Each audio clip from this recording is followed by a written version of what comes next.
Hey, everybody. Thanks for tuning in. My guest today is a Danville icon. He is a small business owner. He's lived here his whole life. He has 3 kids, a wife, and he is one of the people who actually had to move during this entire debacle.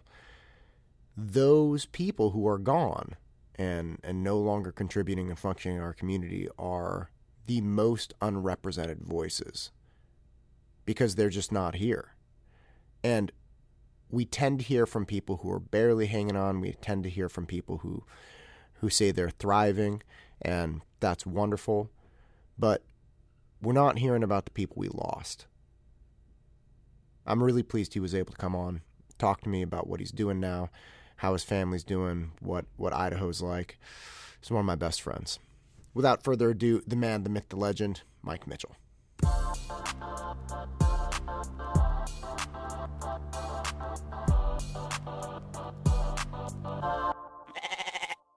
I thought I'd never see you again. I just want you to know that. I'm very pleased that you're here. It's been a long year. It's been a long time. Cheers, buddy. Cheers, buddy. Thanks for coming. Hell yeah. So Idaho. This is the only way we can hang out. I know. So 10 feet apart with air filters on. Right. Talking through microphones so we can hear each other. 10 feet. It's better than being close with masks. Yeah, that's so true. Right? That's so true. What a different experience. I accidentally cut this guy off at Costco the other day. Leaving one of the checkouts, and I was going to pick up a pizza for Ralph. His family wasn't feeling well, so I was like, "Oh, I'll get him a Costco pizza." Right, swing it on by. So anyway, so I buy the pizza at the checkout. Say, "Hey, give me a large pep." They say, "Fine." So I'm going in, and this guy's walking up, and it looks like he's going to pay where you pick up the pizza, and I just scoot in front of him to the prepaid line. Not weird, but I just go get it, and as I'm leaving, he's like, "Guess you didn't see me here, huh?" I was like, Oh, were you coming in here? He's like, "Yeah, I was in front of you." I'm like, "I thought you were going to the buy line. I thought you were going to the line where you pay for it." He's like, "No, you can't pay for it here anymore. You got to pay at a kiosk. We're all prepaid." Yeah. I'm like, "Oh, no." And the interaction. And he doesn't want to let you off the hook either. But this is the thing. He was super cool once he realized it. But I realized I was like smiling and saying like, "Look, man, I'm so sorry. I really didn't mean to do that." And it's so hard to convey that when you're wearing this mask. Totally. Because he started saying like, "I'm just grumpy, man. I hope I didn't ruin your weekend." I'm like, "No, buddy, you're good." But bless that guy. Yeah. He came full circle. That's awesome. But it's so hard to do that if you're not actually seeing somebody's facial expression. Because I'm a smiley guy, it's hard to think I have bad intentions if you can see the entirety of my face. A little bit of a smile makes all the difference in the world. Just with any basic interaction. Right? Yeah, man. No one's seen smiles. No one's given them as much. Like, it's a problem. It's a big problem. Yeah. It's a big problem. I was shell-shocked today, just going to Whole Foods while I was working in the field. And the line mess and the distance. Make sure you get a little bit closer to that. You can slump forward. Just scoot your chair closer. I'm good. Okay. I'll manage. I just don't want to miss what you're saying. I just need to be able to stretch. There you go. Yeah. So you're in Whole Foods? Yeah, it's just different. We're in Eagle, Idaho now for the past 3-4 months. It's a different ball game there. It's open. Kids are in school. They still wear masks. They're playing sports. It's different. The grocery store, it's different. You go to the grocery store, you wear a mask. Almost everyone does. But it's different. It's a different feel. Do you know what I mean? Yeah. Like I walked into Whole Foods and it just felt weird. It felt different. And I wasn't looking for any difference. I was just like, whoa, you got to wait here and you got to wait in this line. And you can't just go in a line and give the guy a little room in front of you. I mean, you can't just be there. Yeah, and the store was pretty empty. There wasn't that many people there. It's not like a packed Costco on Saturday. Mm-mm. Yeah, it's weird even doing the most basic of things here. What is this? What's the difference between going to Idaho and then coming back here and seeing it? Like, because this is your home. You've lived here your whole life. Yeah, it's different. It feels different now. It feels... I'm not sure, but what I think is that in Idaho, we're in Eagle, Idaho, by the way, 15 minutes outside of Boise. It's pretty much the Danville of Idaho. it feels the same. It's nice. It's a good little bubble. It looks a lot like it too. The neighborhoods, the schools, the sports. I mean, it feels very similar, except I don't have any friends or family. But that's okay. The kids are making friends and they're playing sports, and we have probably maybe 2 or 3 families that we're friends with. So it's just different than Danville, where we're all friends, right? We know everybody. When we first got locked down, Dave Anderson called me from Utah, and he was basically, after like the 6 weeks or the 8 weeks, right? Utah was open, and Dave was going to sporting events with the kids and just said, hey, I feel terrible for you guys. I'm like, dude, we're fine. It's no big deal. You know, we're good. He's like, no, you're not. You guys don't have school. You don't have sports. I was like, you have sports? And he's like, I just went to a tournament that Evan had with like 50 teams. I'm like, what are you talking about? How is that possible? He's like, you just wear a mask, you social distance in the crowd. And I'm like, weird. I couldn't even imagine it, right? But then fast forward 6 months of this stuff with being locked down, and it makes a really big difference. So I guess what I was getting at is I feel like places that are open, there's a different norm, right? Like I went to Mason's basketball game last week with Christina. They only let the parents in of the home game, so it's not as crowded. And you can watch their away games on the live stream, and everyone wears a mask, and we sit 10 feet apart just like you and I are right now, right? There's almost no, at least I'm not an expert, but I'm pretty sure there's very little risk when you're wearing a mask 10 feet away from somebody. So they've been not on that type of lockdown for a long period of time. So they've kind of recovered, I feel like, the community, the people, right? It's not maybe as politically driven, right? It's not as politically driven with all this crap we're going through with the teachers. What is it? The teachers union, right? Well, the teachers union there wants to go back to school, and the whole community wants to go back to school, and they know how important it is, so they're going to figure it out and they're going to do it, right? But when you stay locked down for this long period of time, and then you re-lock down again, and you keep playing these mental, whatever you want to call it, what are they, mental stress on everybody, it's a problem, and it probably takes a long time to get out of that mess. And just being here for 2 days, I mean, being with my friends is amazing, but being out in public and just seeing how everything's going, it feels different. Like you can feel the different vibe. So if Idaho or Boise or Eagle is locked down for a month or two and then they're open again, they're kind of recovering already. We haven't even started recovering here yet. We're still yelling at each other and being mad and fighting over the schools and teachers and mental health. And I mean, what do you think? Dude, I mean, I'm listening to you, and it blows me.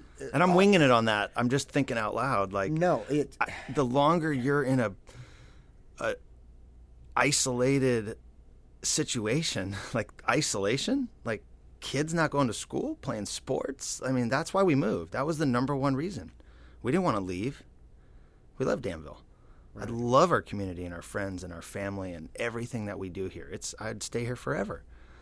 But we couldn't stay another 6 months we got through the first 6 months, but it was rocky and it was getting worse. And I was watching our mental health for the kids deteriorate.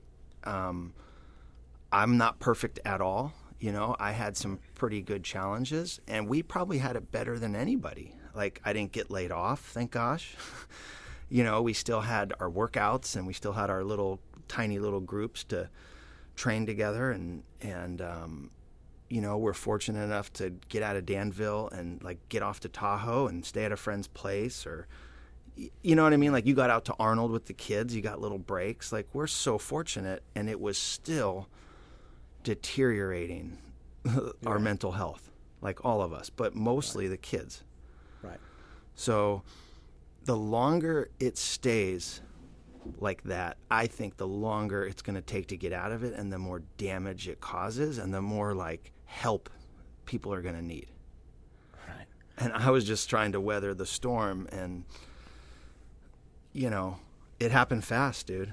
You know how fast it happened. We were, you know, the kids are miserable on Zooms, and half the teachers are great and half of them aren't that great on Zooms, right? Let's be honest. And I'm not picking on teachers. Well, I mean, half the people suck at whatever it is. They're just people, right? There's some portion of teachers that are going to act like people, just like some portion of attorneys, some portion of janitors, some portion of whoever. Sure. There's a portion of people that will not do the best job. That's why you have the best job and the worst job. There's everybody can't be above average. Right. There's a curve. Yeah, right. There are some people on the left side. 50%'s a little harsh, but I'd say 25% of people are not putting their best effort in. And I'll even admit, even as a parent, I was not putting my best effort in. Like, I could have done a lot better, right, getting through that. At the time, I thought I was doing my best, but I was overly stressed. I was worried about the jiu-jitsu school. I was worried about the kids' health. I was worried about my job, how to make money, how to pay the bills. I mean, there's a lot of stress, and I don't know. I think that the longer you are in that scenario, the worse it gets, and the longer it takes to get out of it. I think that's very unfair of you to say you were more stressed than you should have been, or you didn't handle it as well as you should. I mean, yes, we could say sitting here, now that you've had time away with your kids, fine, and you look back on it, and you're like, man, sure. I blew it that night. I should have done this. I should have done that. Man, you had grenades blown up left and right. You had your own fears for your family and your life. And then on top of that, you have your kids imploding. And on top of that, and you weren't complaining to me about it or anything, but I have to imagine your wife was losing her mind too, trying to care for the kids and seeing you losing, like, that's hell on earth, man. Yeah, it wasn't fun. But we still, like, didn't have the worst time, right? Like, we still had a lot of blessings, right? More than probably most. Like, there's people that can't leave and just go to Tahoe and stay at a friend's house. There's kids that are in an apartment and don't have parents around helping them out or telling them, turn off your school and let's go work out together, or go down to the jiu-jitsu school when it's raining and just unlock it and go in and play. Like, you know what I mean? There's houses that don't have backyards. There's people that are laid off and broke because of this stuff that can't even pay for food. You know, like, I get that it's valid. We went through some stuff, but it was more about the mental health, and it wasn't so much the other stuff. The other stuff was just a lot of stress, right? Well, that's what deteriorates mental health, right? I guess so. World War I, a little small history lesson, the start of it can be attributed to political stresses, where it's like eventually somebody just cracked, and then it was this huge domino effect. Mm-hmm. So the point is, you have to recognize it. We could always, I know I disagree with you on this point frequently, that you're saying, hey, you used to say, hey, we live in Danville, what do we have to complain about? And my objection to that is always, hey, no matter where we live in the United States, we can always say somebody in a third world country has it worse. Sure. And that's just an attempt to invalidate our real human experiences. So I know we split on that. But I get what you're saying. I totally get both sides. Look, I actually agree with both sides of it. There are kids that started this pandemic in this community that lived in Danville that are no longer with us. Right. And if anybody attempted to say, what do you have to complain about? You live in Danville. That's just so shallow. Sure. It's such an invalid I think I'm only shallow to myself. Yeah, I expect more from myself. So, like, you would never, of course. But my point is, you have to treat yourself as you would treat a stranger. That's all I'm advocating for. Sure. I'm trying to get you to temper how poorly you talk about yourself. No, I'm not talking poorly. Come on. I cared enough about it. We moved, and there was a pod within 2 weeks once the teachers we're pulling all that crap with the union or in the politics, and you put it all together and keep kids home. We had a pot in our driveway, and we didn't know if my job was going to work out. We didn't know how anything was going to go. Right. We just did it. And it didn't make financial sense. It didn't make like any sense except for mental health of our kids and our family overall, right? That's it. And we drove to Eagle, Idaho, knowing 2 families on a Saturday, and the kids were in school on Monday. And we just rolled the dice and went for it, right? And we still don't know what we're going to do, but it's definitely different there and has a different feel. And I think a lot of it's many different factors, but the COVID experience is night and day difference somewhere that is open, that has kids in school and has families working and has business open. It's hard to explain, know. And I've only been 3.5 months that we've been there. I have always heard people say that there's like a weight lifted off your shoulders when you leave this little pocket of the Bay Area. Did you feel that? Because you are still a professional, you are still hard charging in medical sales, you are still you. I don't believe that you have changed. Not at all. And your profession has, you took a different job, yes, but you're still in sales, still high pressure. Do you feel like the community that you're in now just inherently gives you a different sense of stress? Like driving on an LA freeway versus the 24. Yeah, I think population matters. I think the number of people that maybe have a certain attitude. I can't pinpoint it, but it does feel like it's more affordable there. It's more, I don't know if working class is the way to say it, but it's, there's more people working hard. There's more people. I'm definitely less aggressive there, and I'm not even doing jiu-jitsu yet. I'm very aggressive when I don't do jiu-jitsu, right? Because I don't have that release, and I don't have these interactions where, the people are jumping all over each other. I actually, you see a person pulled over with a flat tire, and there's people stopping and helping. More people will stop and help than will drive by. I don't know what it is. It's just different. It's a different feel, right? It's almost like, it feels like our little bubble within our bubble here, but just bigger there. The whole community. It does. It feels like the whole community. And when people are cooler and a little more down to earth and a little less, whatever you want to call it, maybe less population, less people on top of each other, less traffic, less stress, you kind of pay that forward too. You know what I mean? Like you become a better person. Totally. Like you reach out and help somebody out. Like you just stop what you're doing and help the lady with 3 kids in the grocery store, bring her cart over to her, put it away afterward. Like it's just, everybody's kind of doing that, and it's just normal. God, man, that sounds awesome. I guess. You're doing a great I don't sales know. pitch, Mike. I'm not trying to sell it, but if you're Christina not trying to is a sell realtor in Christina Eagle, Mitchell. Idaho. Yeah. Christina Mitchell, by the way, licensed. 555-222. No, but it is cool. I miss our little bubble in Danville. I miss the friends, because I feel like the friends that we have here and the families that we know that we're tight with, those are the best people. It wouldn't matter where you were. We just found those people kind of through either growing up with and knowing them for so long, or growing up with them with the kids, or jiu-jitsu.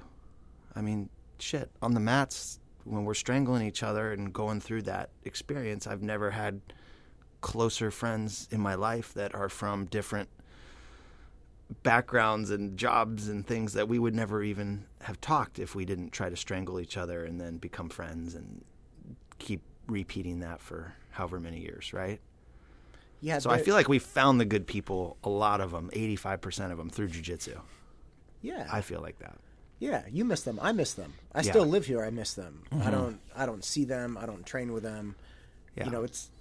It's really, I was talking to somebody the other day about the nature of explaining jiu-jitsu to people, because it's very hard to explain the experience that you have in that little tiny community to people who don't do it. And what this guy was saying, one of our buddies, Todd, he was saying, look, you got to realize jiu-jitsu ticks a lot of boxes for people, a lot of boxes that most adults roll through their life and never really have, right? So you have this incredible physical endeavor that you keep striving for. It's like, how many adults really go hard into competitions and extreme training and stuff into their 40s? You know, there isn't a huge population or percentage of the population that does that. Mm-hmm. And then you have these bonds that you make with people because you're laid bare. You know, your inadequacies, you can't fake it in jiu-jitsu. You're either there or you're not, right? You're either winning or you're not. And everybody starts as a white belt. Mm-hmm. So you have this incredible honesty and growth with people that creates this friendship.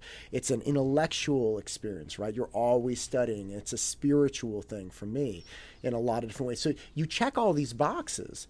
And when you explain that to someone and you explain the alternative, one of our good friends, Jeff, he was telling me, the guy who works for the software company, he was telling me, he's like, I didn't have friends in my adult life. I had coworkers, you know, I had people that I was acquaintances with through my kids' sports and stuff, but I didn't have real friends, like the shovel friends, mm-hmm. like 2 a.m. bring the shovel. Now he has brothers. And yes. Yeah. And it's a really shocking thing to hear. You can't explain it to people. No. It's unexplainable. I met a guy today. He's a firefighter, just moved to Danville. We rolled for 10 minutes. I know him better in 10 minutes than I would probably know if I talked to him once in a while or got to know him for 3 years. Right. Do you know what I mean? Casually. Like, I know exactly. Like, probably right about like who he is. Awesome dude, humble, cool. You know what I mean? You just figure it out pretty quick. And vice versa. I don't know. You can tell people with sports, especially jiu-jitsu. I had a guy when I used to play hoops at Club Sport, right? And he was the little, always talking, never playing defense, never hustling, always shooting the ball, never passing, right? Super selfish guy that I never wanted to be on his team, right? I wanted to play against him. And I was the sales director for the company at the time, and all the guys know what everyone's jobs are. And they were like, this guy, I think his name was Wally, and they're like, he's like, hey, you guys, I'm looking for a job. You know, I'm looking to get into sales and medical devices or this and that. And they're like, oh, you should talk to Mitch, you know. And he's like, oh, Mitch, hey, what's up, man? What do you do? And I was like telling him what I do. And he's like, hey, can you get me an interview? That sounds perfect. And I'm like, nope. He's like, what do you mean? I'm like, dude, it's just not a good fit, man. He's like, why? He's like, you don't even have my resume or anything. I'm like, you don't hustle on defense. You don't you don't pass. I've you been never look for the open you man. for a year. You talk trash to the guy that's not very good. Like you're not cool, dude. You're not ever going to be on my sales team. Every day is an interview, Wally. You know who I did hire at one of my other jobs where I was in management? I hired wrestlers. If you were a wrestler in college and it was an entry-level sales job, I knew they would work hard. I knew they would grind. I knew they had cauliflower ears because of hard work, right? So if you could train them in sales, you knew you had those other attributes. I don't know how we got off on that, but... Just knowing people. Yeah, or it was through jiu-jitsu. Yeah. You know somebody by rolling with them, or you know people through sports. You get to know people way better when you're doing some sort of physical activity and watching them operate and how they handle themselves, right? Yeah. And how they treat other people. That's the big one. That's a huge one. If you know something and somebody else doesn't, what do? Do you help them? And how do you help them? If you help them, you're like, bro, you're doing that wrong. Right. Or do you beat them up so bad because you're better than them and you just put them in 50 million moves and don't give them a chance, right? Do you make it bad for them? Yeah. Like when you have the power, who are you? Right. Yeah. Do you put yourself in bad spots, right? Or you just try to cream them? Yeah.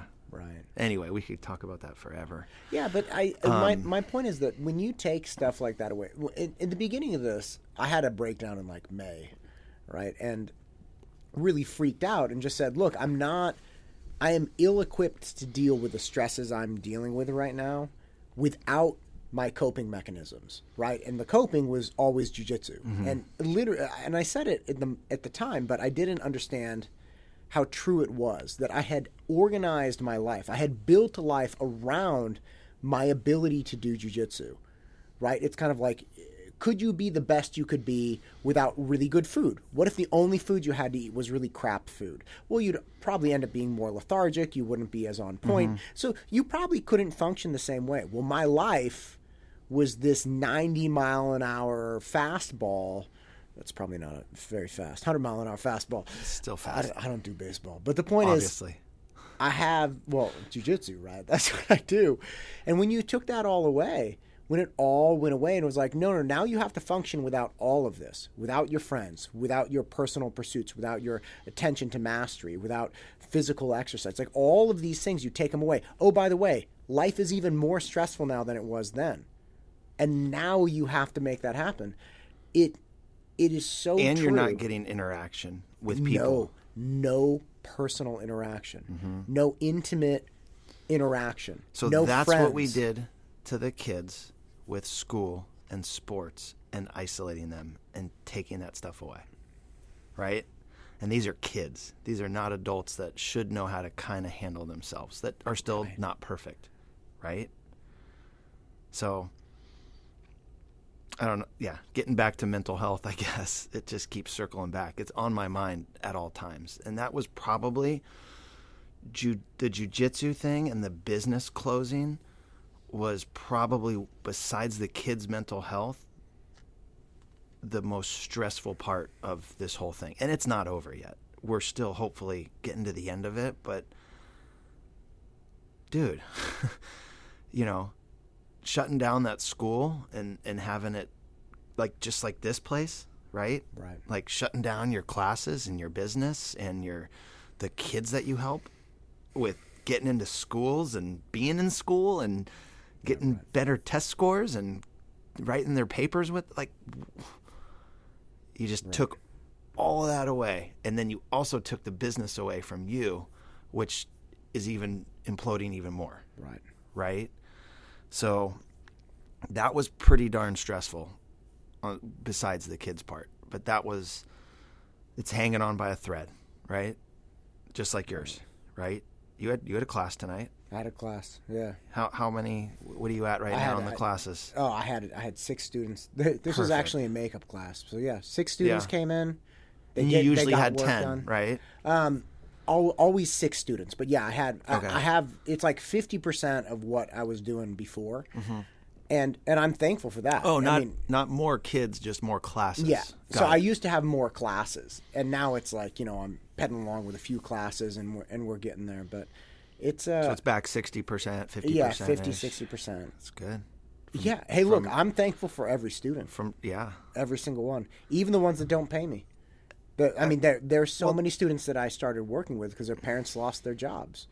And you have a purpose behind this that's not just business. That's helping people.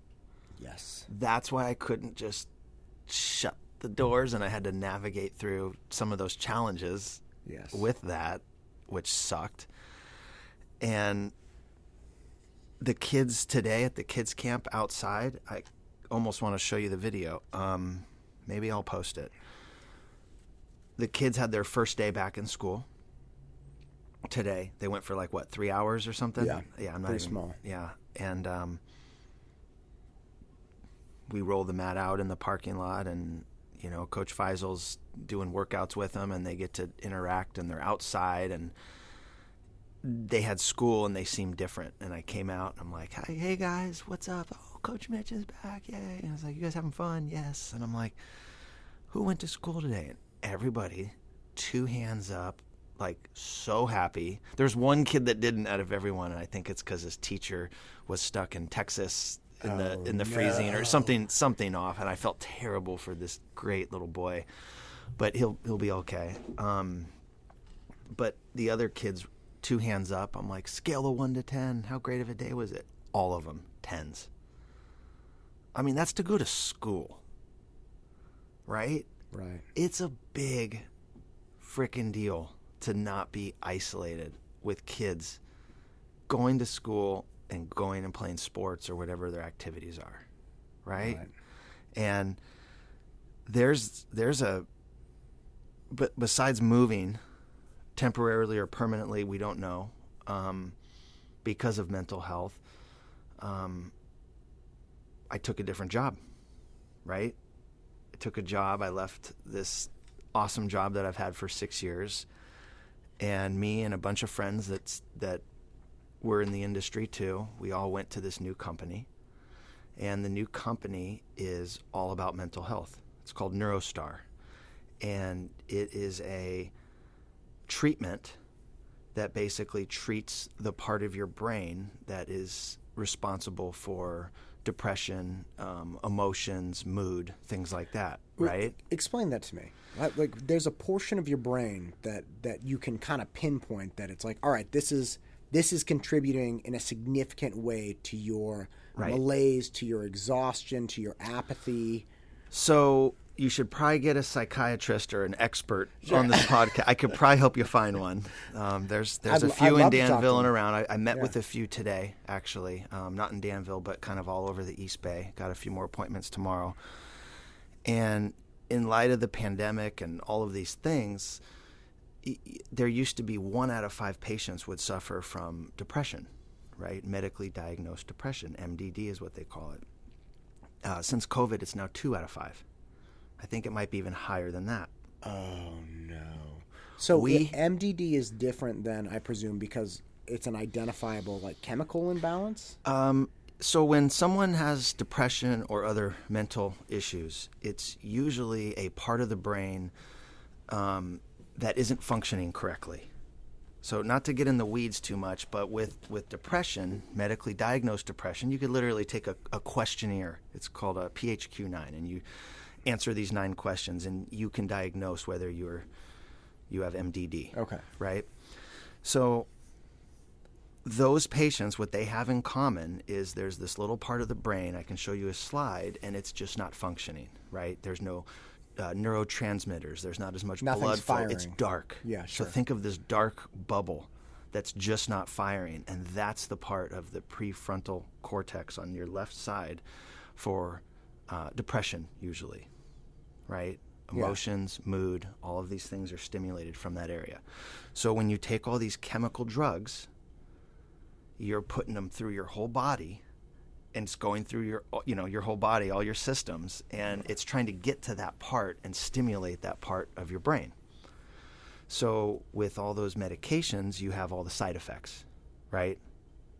As everybody knows, there's so many side effects with chemical drugs, right? So, right, because you have to take them through your whole body to get to your head. These doctors almost have to be like master chemists to figure out people's medications. If you know someone that's having mental issues and they're on medications, you'll see, oh, I was on this and I'm on that and I was on this to balance out. I mean, it is just constant, right? You're playing with chemical drugs. Sure. But they're going through your whole body.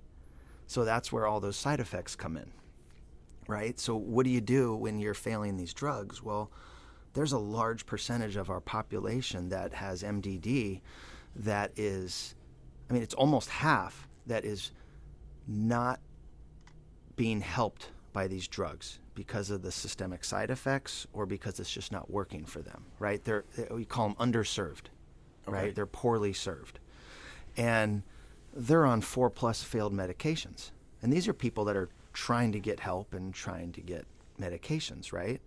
Well, NeuroStar TMS basically just puts this kind of like this microphone over this part of your brain. It's more complex than that, and it's a 19-minute treatment, and it stimulates that area of your brain like we're trying to do with chemical drugs, but we're doing it with the technology, right? And it's non-invasive. You drive in, you drive home, and you do a series of those treatments over probably 6 weeks. And the remission rates are clinically proven. This isn't new. This has been around over a decade, right? Yeah, just a lot of people haven't heard of it. But the remission rates are higher than what the remission rates are of chemical drugs, and they don't have I was going to say, the systemic side effects. There is no side effects. Some right? massive onslaught of, like, some of those drugs are antipsychotics, or like they're horrendous. What they do to your system, what they do to your mood, what they do to all kinds of things. Following the COVID pandemic is a mental health crisis. And while I was going through this, and while we were moving, and while we were trying to figure out what the heck to do for the kids in our life, that's when I got approached by someone I used to work with who went over and took a leadership position at this new company. And I was like, we already moved to Idaho. Right. Mental health is a huge issue. And I want to remind me to ask you this question about the high school kids. And I just went all in and just said, screw it, let's go. I'll take a director spot. We'll build a team. And if we sell these machines and we support these centers, they're going to save a lot of people, right? So now I can use my sales skills for good and for actually making a difference and having a 3, 4, 5-year plan of like saving people's lives, right? But what I wanted to ask you was, I don't know how I got into all this, but I haven't seen you in a while, and I want to tell you about my new job. I want to tell, keep going. Jeez, so much stuff. It's because you make me just meet you for a podcast rather than the growler and just getting a beer. It's quieter here. Yeah, it's cool. What was I saying? Oh, the student that you have. Yes. Are we allowed to talk about that? Yeah, she. Are you sure? 100%. And I asked her about it. So she's a leadership student at one of the local high schools, and she said that in her school, or excuse me, the district alone, in the month of January, she wrote 6 letters to families, all of students who had taken their own lives, not all students who were in high school. So let that one sink in. Now, that's a horrible 6 students in 1 month area in this district. Not all of them in high school. So meaning middle high school and younger. That just couldn't take it. Committed suicide. That's correct. So, and these are just the ones that she knew for a fact, because these are ones that firsthand. She wrote letters to their families. Yes, and that's not to say that those were all of the suspicious fatalities. Okay, so let me be clear. She just wrote these letters because she knew for a fact that it was intentional. So that's not saying there weren't 10 young people who passed away. But that's in 1 month. Yes. That's in January. That's right. There is a effing issue. Right? It's unbelievable. I mean, it's unconscionable. And something I'm learning with my new job is that for every suicide, so out of those 6, there's at least 25 kids that attempted and failed. And I know somebody at one of the local hospitals here, and he's telling me he thinks there's hundreds of attempts with kids, up 50 to 100% or more. Or more. It's a very hard number to pin down. And that's just in this community. That's right. That's in 15, 20-mile radius of Danville and surrounding it. That's right. And these are kids that are supposed to be in, good homes, good areas, good things. And what's the percent that suicide is up? Oh, this is not random. Yeah. This is what we're talking about. Yes, but this is and it's too not taboo. Just kids. It's too taboo to talk about. First off, if you talk about this, as we are right now, people, if you talk about it with, say, a call to action, right? So we end this podcast, we say, get kids back in school. Instantaneously, people say, you're politicizing the tragedy of this family. They don't even allow you to advocate for preventing this with opening schools up. Because people say, look, there are risks if you open schools. And the second you say, yes, but there are risks that we are experiencing now. These are coming to fruition, right? We are reaping the consequences. of our call, of our decision. We're saying this is a safer option. Are you sure it's safer? That is so illogical for them to. Are they not correlating the spike in suicide, which is an exact number? No. When you say they, the CDC, the WHO, How about the school board? How about the school board? How about that guy Malloy that came on here? Like, what do they say with these numbers? I think John Malloy, Dr. Malloy, is actually very in tune to it. Okay. But he's battling other I things. do not think he can overcome state policies.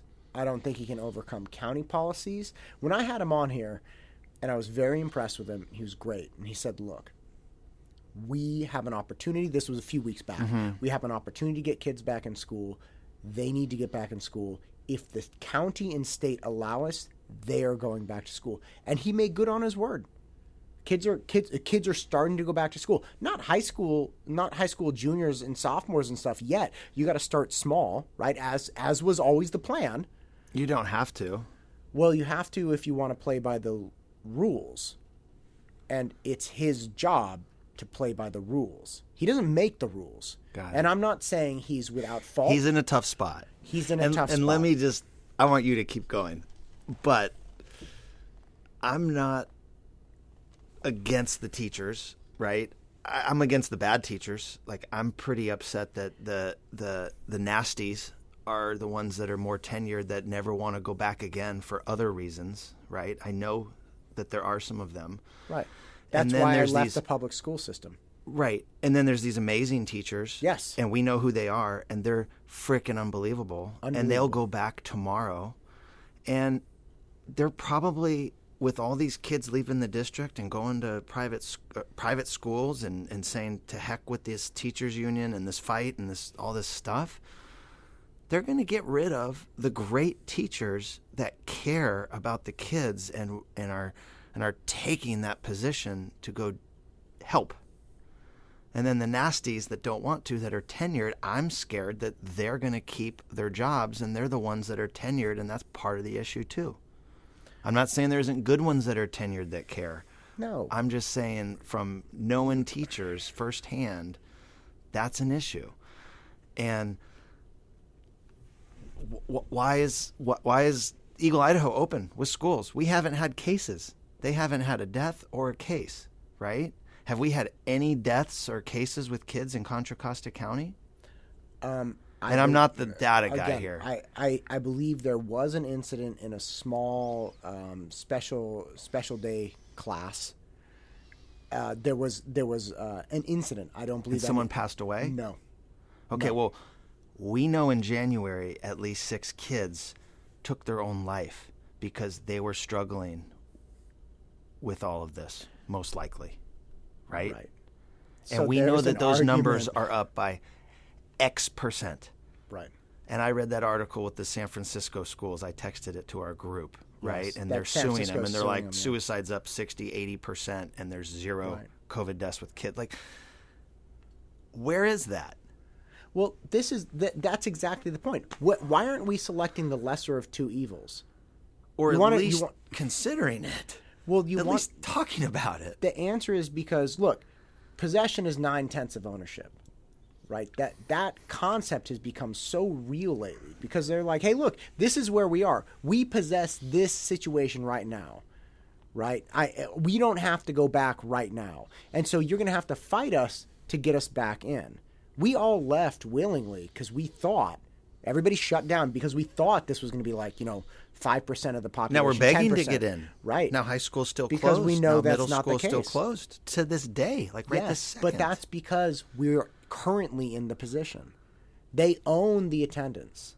The teachers and the people who decide, and the county health and the state, whoever, they all say, hey, this is the situation we're in right now. To change the situation is difficult, right? That's the whole possession. They own the control of the situation. If we were not shut down, if we were in school, it would be very hard, I think, at this point, with all the information we know, to shut down the schools. Right? Right, but we can't open them? That's right.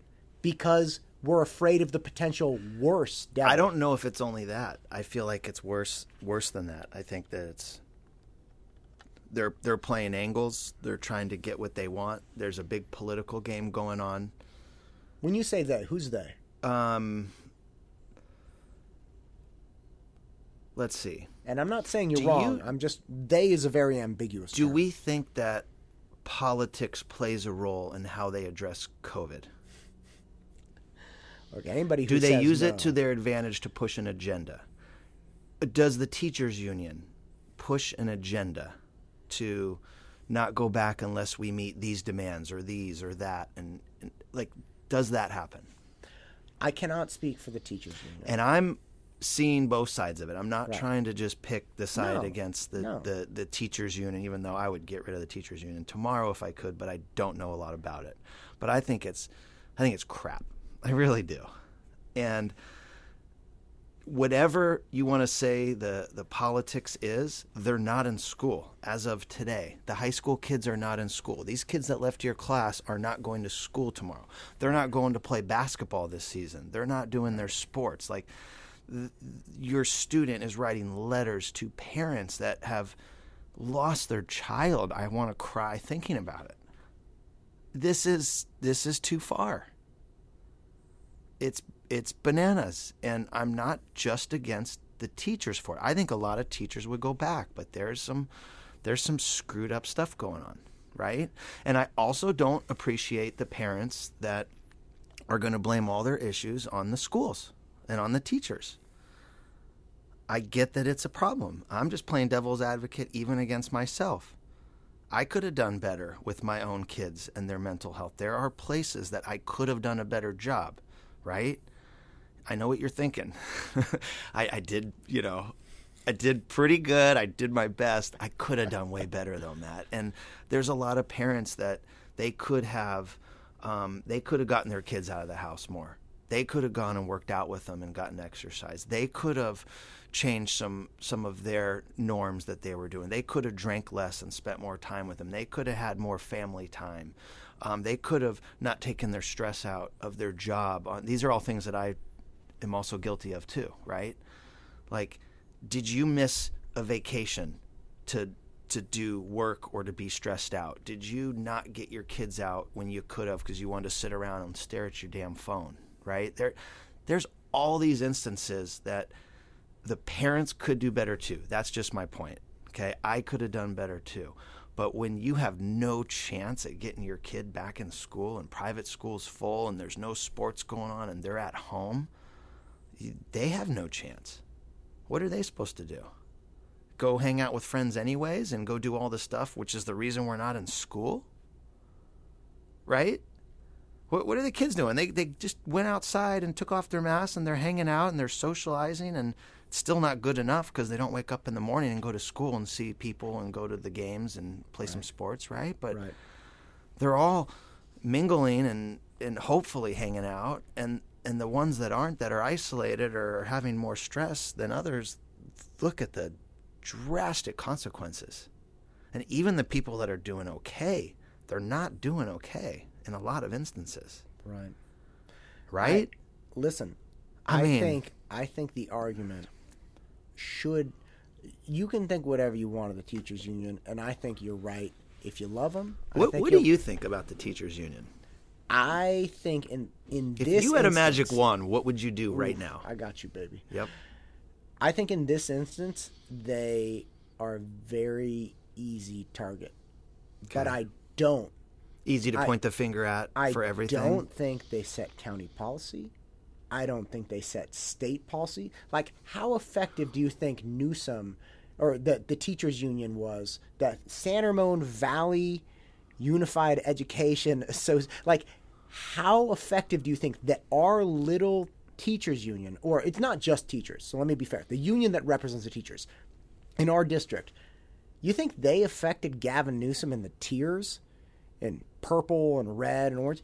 They had no say. Now, I'm not saying, okay, it's possible that in a state of 40 million, our tiny district with its tiny educators association was able to affect it. You want to say the state association, the California Teachers Association? You want to say they affected it? I don't know enough about politics. What I'm but saying there are is- schools open, and Yes. it's not here. Yes. Okay. What I'm saying, you asked. I drove 9 hours with a pod in a driveway to put the kids in school, and they haven't had a case, a death, nothing. And I can't say this for sure, but I would bet a lot of money that there is not this mental crisis situation with these kids like there is Yes. here. I would Yes. almost bet you everything on Look, it, dude. This is what I have to say. All right, and I'm gonna be 100% Shame honest on with that you. shit with how they're not Sure. getting the kids back in. But That's how I who's feel. they? That's what I keep coming back to. And listen, Okay. listen. We can criticize. Then how do you get them back in? And this is Hang not the on. topic I wanted to. I love it. Battle. I love it. We can criticize the teachers union or the representatives for whatever we want. It doesn't matter. But do I think that they are the number one thing keeping our kids out of school? No, unless you want to discount the state and the county. And the state and county are both way bigger than the teachers. Why is Orange County open? Why are all those kids in school? Listen, man. Why are your kids in school, in private That school? Contra Costa County tells the district what it can do. So there's no way that you're getting out of that. Now, So you can pay money, and if there's a spot, you can go to school and save your kids' mental well-being and education and your parents' well-being because they can go to school 5 steps away from the other school that can't. That's bananas, isn't it? I don't disagree with anything. I mean, I don't disagree. you at put all. your kids in private school I did. over this stuff. I moved I to did. Idaho over this stuff. Yes, but blaming the teachers union is fruitless. Okay. That's what I'm getting at. Okay, I'm not saying there haven't been I mistakes. don't know. I'm not saying there when haven't these been things mistakes. start happening, I personally try to say I can't control it. It doesn't matter to get pissed and get into this whole thing. I got to do something about it. Right. Right.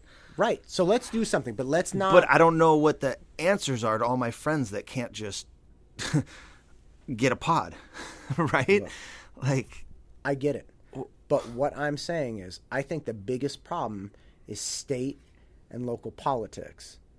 I think it's the county. I think the county health, that director, whoever's the top guy in county health, do you think that guy took this job, or woman, whoever it is? Do you think that person took this job saying, hey. but is it if this county you're saying? Contra Costa County. So why does every other county get to go to school? Not every other county gets to go to school. Why do some get to? Different stuff. You have different population densities. You have No. no. Come on. Look, I'm not going to Okay. give you an answer. No when- snowflake's the same. Population might be a little different. It's not that different. Is Orange County that different than the Bay Area if you looked at no idea. population? I mean, are these schools any different? Are Well, these you tell communities me. any different? It sounds like you know the answer. What's the answer? No, I don't know the exact answer. I'm But- just using my rational thinking, Okay, so which you I think you is rational. Orange County's the same as Contra Costa then, or similar enough. It might be. Jamie, pull up the statistics. All right, let's on- get these. Let's, yeah. all right, yeah. No, he said. I mean, it can't be that different. Like my friends in Sacramento, their kids are in school. My friends in Orange County, their kids are in school. That's a very populated freeway when I used to drive on it in Orange County. I work up there. Like, it's packed. Like, there's lots of people. You know? I don't think the population is that small in Boise versus Danville or Eagle, right? It's probably pretty similar with the amount of kids in a school. They're going to school. Yeah, but Mike, we're not. We're Danville's we're not writing Boise. 6 letters in January that we know of. Look, how many riots and whatnot did Eagle have when, we had the civil unrest? I don't know. Probably 0. Right. We're a different community. I would be willing to bet that Eagle, Idaho is less reactionary. Right? They have lower population density. I'm almost guaranteeing Yeah, that. I'll probably guarantee that. Right? Wait, doesn't Idaho have like 1 million people total? I think it was like 1.8 million. Right. We have 1.2 in Contra Costa County. Right. Right. So we let's have just a call it this similar. No. You're saying Contra Costa County is the whole state Right. of Idaho. Think of that density. Right. So we have a much higher population density. We are filled in this particular area. Just take Alamo, Danville, San Ramon. We are filled with very high functioning, very hard charging people who generally know how to get things done, which is why they live here, and their kids or their parents. I mean, everybody feels under threat, right? Everybody feels like they're at risk, either at risk from mental health or at risk from this disease. So everybody's fighting tooth and nail for their side. And then people feel a degree of injustice with, hey, I'm not worried about my kid, but I'm worried about my kid's teacher, and I'm not going to let you do anything to my kid's teacher. So then people take up that banner. And they say, you're not going to do anything to my teachers. I know. Like I was saying about the longer this thing cooks, the worse this meat is going to be, dude. It's a dumpster fire, man. And it's only getting worse. And now you can justify. I mean, half of my friends' kids don't even want to go back to school anymore because they're like, oh, it's like Cartman from South Park. They're like, right. Sleep in, wear my pajamas, I'm getting better grades. Like, so, dude, oh my God. We are missing the point. I had a student in the class that just left when you were on your way up. All right, this kid says, hey, 17 kids in my math class got busted today for cheating. And I was like, what? How? He said the teacher, I think, set him up. He gave him some quiz or something that was supposed to yield the wrong answer when they used this math app. So 17 of the kids had the exact same answer, the exact same work that they showed, all this stuff. And it was all a setup. And he caught all 17 of them. And now they're busted. Great. But what are you going to do about it? Well, why are you what are you going to do anyway? You're at homeschooling. Right. On a computer, dude. Do something better. Right? A lot of kids see it that way. They just can't buy in. Once you get this thing cooking this long, it becomes worse. And how can you really look, I did months of online tutoring. It was impossible. It was, and I mean this, like, I'm a teacher. I'm telling you right now, my experience, it was impossible. 100%, if not pretty damn close to it. I gave more than I ever had. I was dancing on the Zoom. I turned myself into a potato. You got people. I was opening up review classes where I knew nobody wanted to review. I'd have 15 people in the Zoom. We were all playing Crazy Eights on our phone. There were people playing ping pong, all under the guise of we'll do a review of course, like a free review for everyone. I knew nobody wanted to review. I wasn't at home hanging out with my family and my wife. I was here trying to play Crazy Eights with my students and trying to keep them engaged. And they're like, this is the only socializing I've had. It's so damn hard. It's so damn hard, and you're given 100%. I was working from home watching my niece on her online classes, and half of them were the biggest waste of time I've ever seen. I couldn't believe it. A couple were okay. The rest, they're checked out. Right. The kids are checked out. The teachers are checked out. Right. Not all the kids, not all the teachers, but a percentage of them. Right? And they're probably checked out when they go in class too. But at least in class, you're doing something. You're going somewhere. You're engaged. You're going to lunch. You're going to the rally. There's stuff to do. Right? It's not just about the learning part. But yeah, I watched some pretty weak stuff. But man, look, it was weak. Just play devil's advocate. I have a classroom. I was coming to my classroom. It's quiet here. I was eating potato chips with sriracha on them every day. I had the best possible opportunity to deliver the best, and it was impossible for me. Imagine being at home with a spouse, with kids, or just being trapped. They can go to school. They can go to their classes and teach from their classes. Right? If they want to give 100% and that's a problem, they could do it there. Not if they wanted to watch their kids. There's a small percentage. If they had to watch their kids, yeah, that's different. There's certain circumstances, but there's also certain circumstances with probably a much smaller percentage of people that are barely showing up. barely showing up. And I watched it firsthand. I wanted to jump in the class. It was unbelievable. I wanted to, seriously, if I had the magic wand, Matt, you would not have seen who I would have popped on the head with it. My kids have. There would have been some pops. My first grader has a teacher, and they work for 45 minutes, and then they have a little break when they had the distance learning because they're doing it in person. And to do the break, it was like a 5 or 10 minute break, and they'd have a duck race, right? So there were like 4 ducks racing across this little race course, and you didn't know who was going to win. And it always came down to like when the break was over, they'd cross the finish line. Mm-hmm. And the last 30 seconds of every one of those races, I was making foam fingers, cheering for like duck number 1. My sons were all there. We were screaming up and down, and just it was one of those things where it's like and you would see other parents doing it, and you just realize like, God, man, everybody's just on top of each other. And this was a fun example of it because I was there and the teachers laughing and everything, but it's so impossible to do this. And there's a lot of teachers like you too. They're putting in effort. They're doing their damn best. They're trying so hard. And if they could go to school tomorrow, they would. And yes, some of them would love to try to help the kids that can't go to school. There's a percentage of people that really can't risk it for health reasons or who they live with or who they care for. I mean, there is no absolutes in this arena, right? I'm just saying, like, overall, we could be doing so much better if there was some way to figure out how to get those kids back and stop whatever these roadblocks are. And I don't get what they are, but they got to change. How much longer is this going to go? I think it's going to go as long as people allow it to go. But there's a lot of people that don't want to allow it to go, right? And like we're saying, this oven keeps cooking, and I got people that think that we should be back in school, and their kids aren't even going to go back to school because they like getting better grades and doing it from home. Right?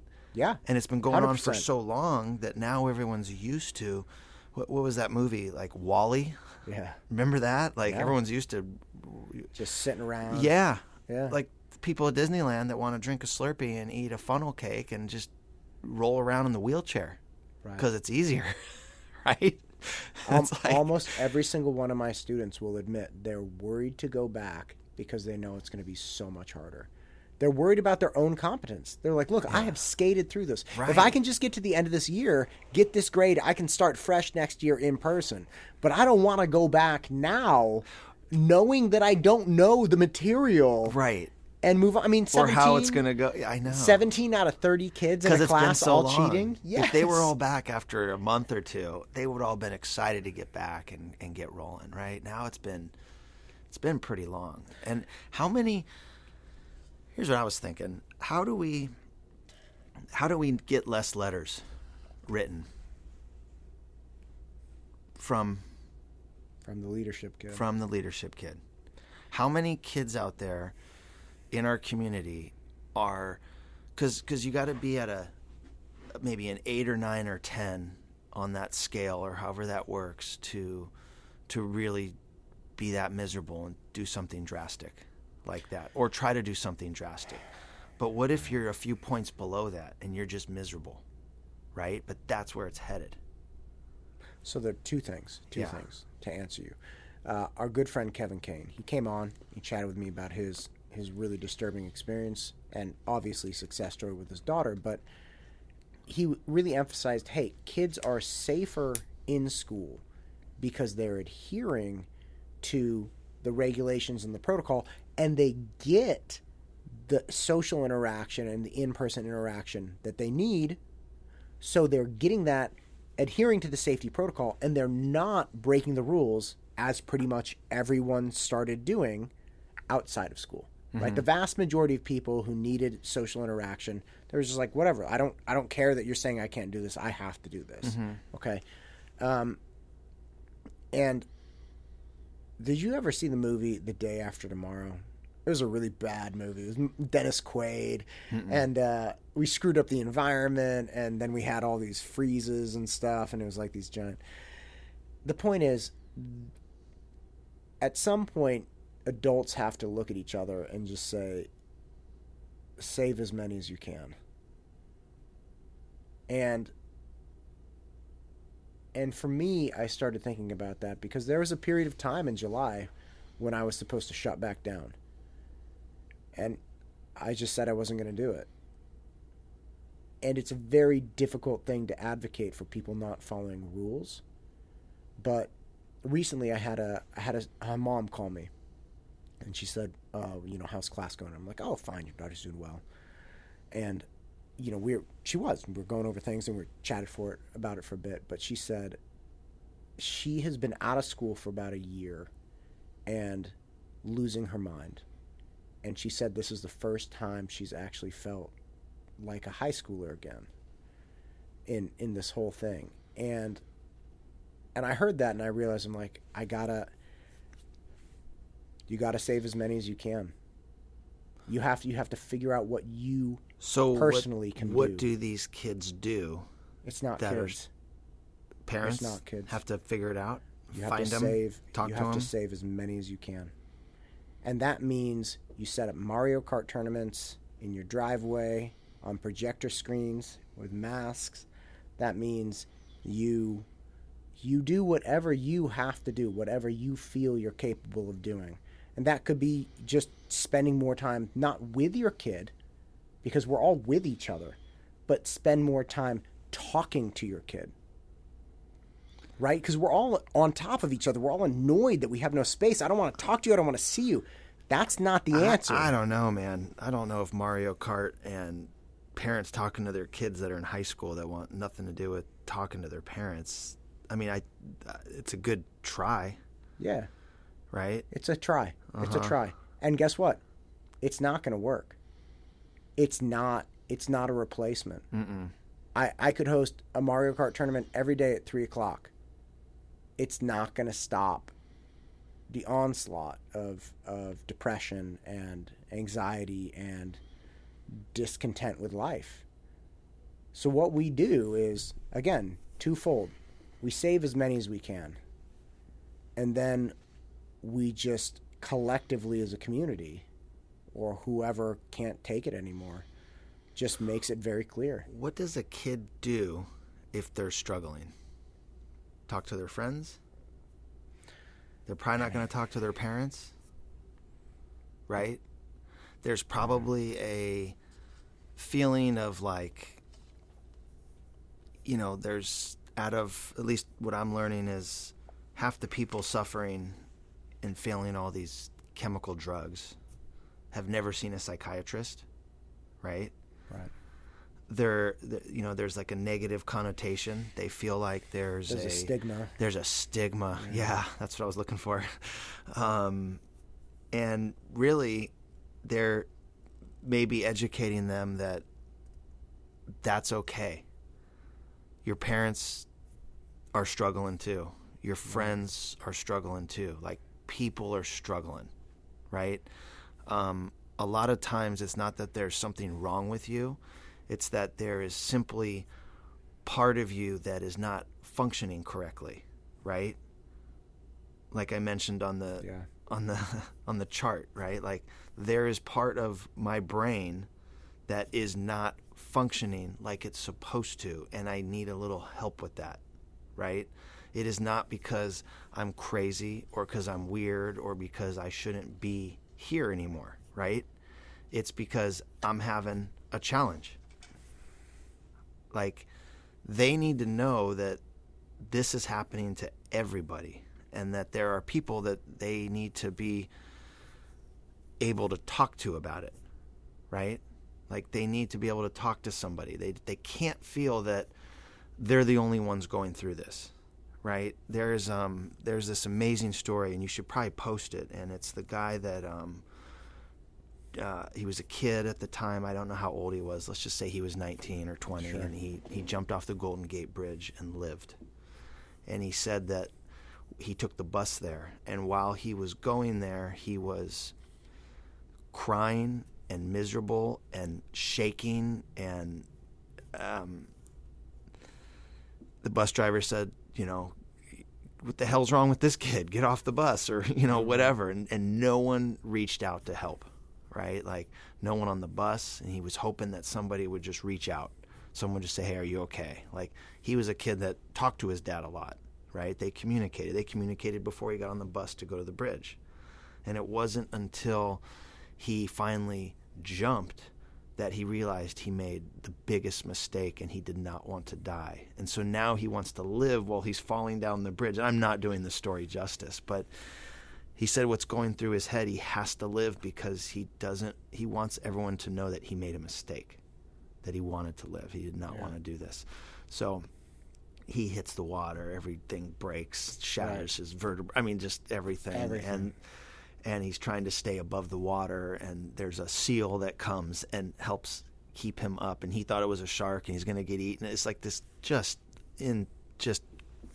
unbelievable experience. And the whole time that's what he was thinking. He made a mistake and he wanted to live. And he needed somebody to just talk to him, right? His dad tried to, and he still didn't listen. If the bus driver would have, if the person on the bus would have, right?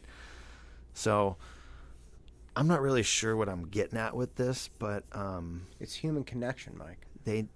Someone has got to reach out all it is. And see if they're okay. We've always had troubled people in any society, in any community. But it's the human connection that saves people from the worst. And that's the point. We're sitting here wondering how to save people from doing harm to themselves because they lack human connection. That's the answer. We need to have people connecting again. We need to have people we dislike. We need to have people that make us laugh. We need to have the class clowns. We need to have... I don't want the people I dislike. It's fine. They make the rainy days... I don't want them. The rainy days make the sunny days that much better. Let me just Listen to me. Listen to me. You need a community again. You need to connect. This guy's saying that would have saved his life.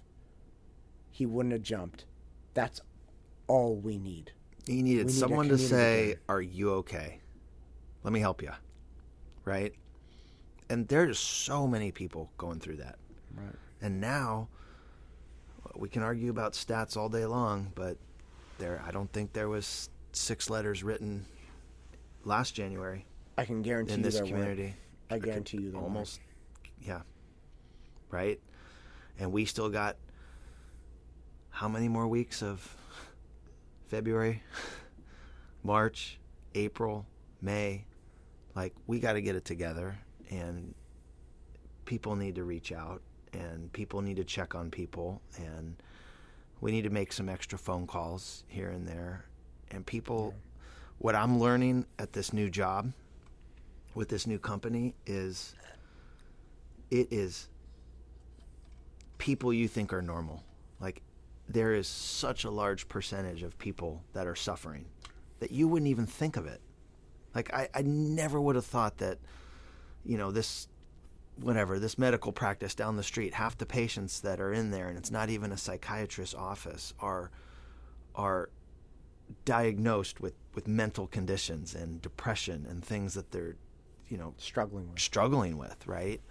And when you go through COVID, and it doesn't seem over here right now. It seems like... Oh, it's alive and well. Yeah.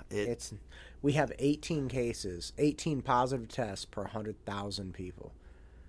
Wrap your head around that. That means 18 positive tests in all of Alamo, Danville, and Centerville. Well, where the hell is the logic? Right? Where's the logic? What I will say is what is... When this gets written up in the history books, it will come to pass that this actually was a disease that killed young people. It killed young people because of what we decided to do to save older people. Because no one has been taking into account, like we should, this mental health pandemic. We created the mental health pandemic. Yeah. I'll say we didn't. Let's just say it occurred naturally. Yeah. Right. COVID came out of nowhere. Fine. We dealt with that. But as a culture, as a community in Danville, we created a different and more deadly for a certain population health crisis. And we're saying, I don't want these people to be at risk. And I will take the death of these people to avoid that risk.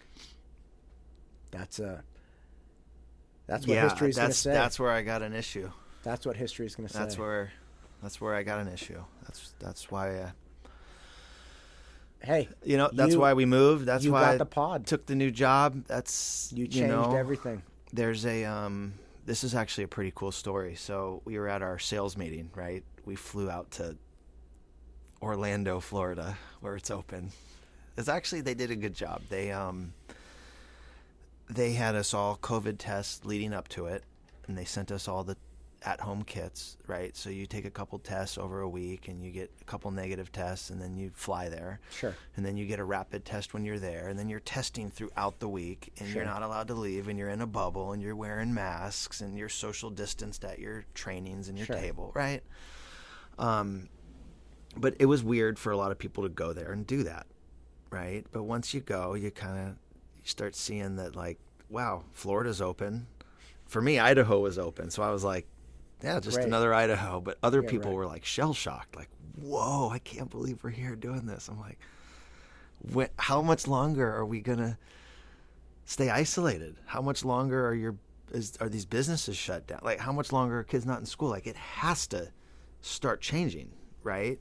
Anyway, what I was getting at is the CEO goes up, and he's awesome. He was the one that used to work at Cool Sculpting. And everyone's got a purpose, and his purpose, he had someone really close to him commit suicide.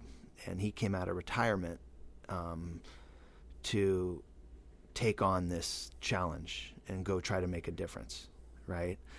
And the number was 3325, and he has everybody write it down. Just write down 3325. We all write it down because he tells us to, right? You do what he says. And then he goes through and he talks about the whole history and the vision and everything we're doing. At the end, he goes, if we do our job and we grow what we're doing and we treat and help people and we treat 160-something thousand patients over the next 5 years, 3,325 of those people would have committed suicide. Out of 3,325 people, you're the math guy, Matt Todd University, times that number by 25. What is that number? Oh, probably 750,000 or something. 3,325 times 25. That number would be the number of people that would have attempted suicide based on 25 attempts for every actual suicide, right? And that doesn't even account for the amount of people that are, like we talked about, like a 5 out of 10, not even an 8 or 9 out of a 10, right? Like people that are really struggling. And what about people that want to be attempting suicide every day and don't? Right. That's what I was thinking. The 5s, the 4s, just people that are usually at a 2 that are now in this COVID post-mental pandemic, right? So it's just going to say that, like, it is everybody. It's probably half the population is really struggling, right? To a degree where they actually need help. And I just thought that was pretty cool, right? When you look at those things, you never knew those numbers, right? If you don't know that we wrote 6 letters in January in our community firsthand, you never would know that there's that many kids struggling. We know parents are struggling. We are parents. Like, we are all of our friends. Half of them are struggling. Half of them have lost jobs. Half of them have lost our businesses. Like, this is not cool, right? But knowing that if everybody knows that, like, every other person or 2 out of 5 are really having a tough time, that might raise enough awareness and let people know that they can talk to somebody, or they can get some help, or they can, if chemical drugs aren't the thing, then maybe it is this other alternative that I went to work for. But, the point is, we are creating a mess. When I say we, staying closed, my opinion, staying closed, mental isolation, physical isolation, like all of this is only making this whole thing so much worse. And if we don't get out of it pretty soon, or we don't start really reaching out and helping people, it's not going to get better. So that's what I think, man. It's community that's going to make the difference. Yeah. So when is that going to start going in the right direction? Hey, I have no idea. How long are people going to want to stay in this scenario? I mean, you know that, like, we probably, the way we are and our friends, like, they're pretty darn supportive, right? Yeah, right. And then you got, what, maybe two out of every 10 people would probably yell at us if they heard us talk, or write something shitty on social media, or do you know what I mean? Right. Like, right. You still have, like, the very ends of each side of this, like we were talking about, right? Like, what are they going to do? Are they going to stay there forever? Are they going to stay locked down forever? Are they going to never come out?